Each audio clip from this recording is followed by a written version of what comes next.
Hi everybody, Kyla here from Houndful Hearts.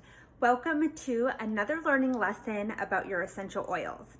This one is going to be about how to use your oils with your vaccinations. So I have baby Clementine here who's going to be my helper. So the thing to know about vaccinations is that they're necessary, but they don't come without risk. So it's really interesting in the dog world, actually in the human world as well.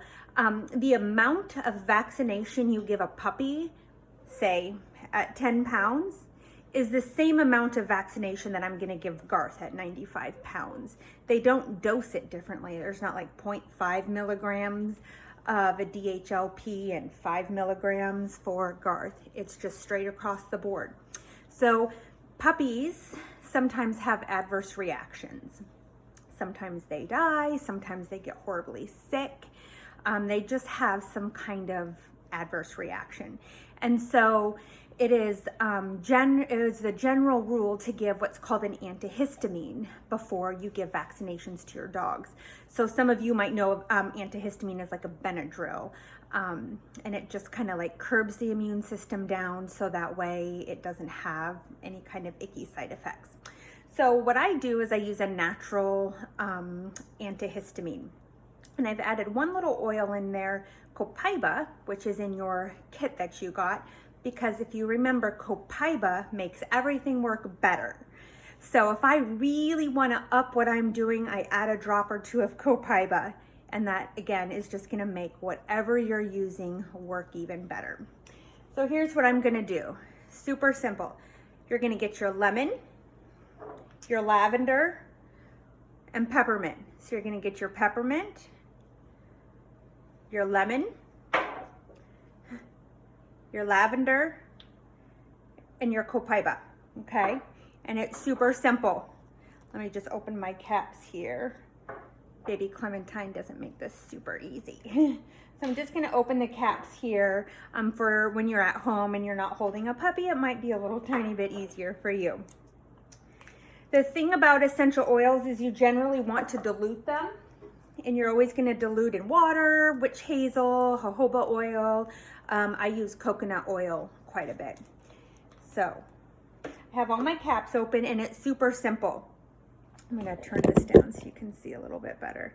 I'm going to do 1 drop of each.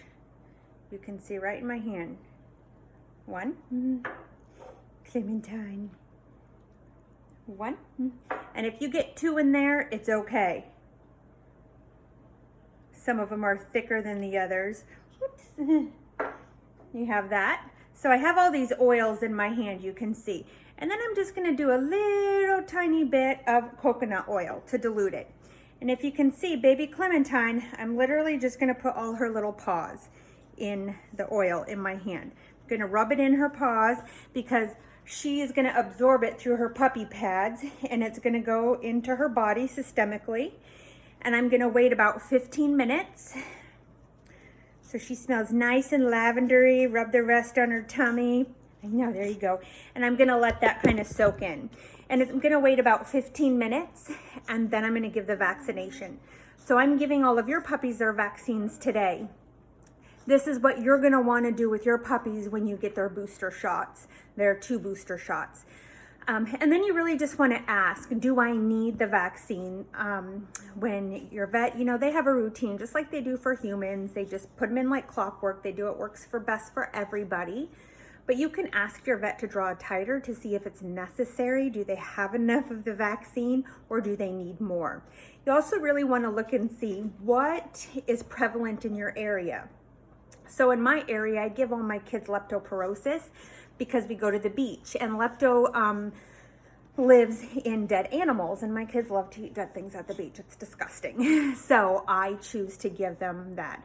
So, but if you live in Southern California, not by the beach, then you may not need to give them that vaccine. So really question with your vet the purpose, and really the benefits outweigh the risks. Okay, so that's a little lesson. Another thing to tell you is that this lemon, lavender, and peppermint is not to be used for any kind of acute situation.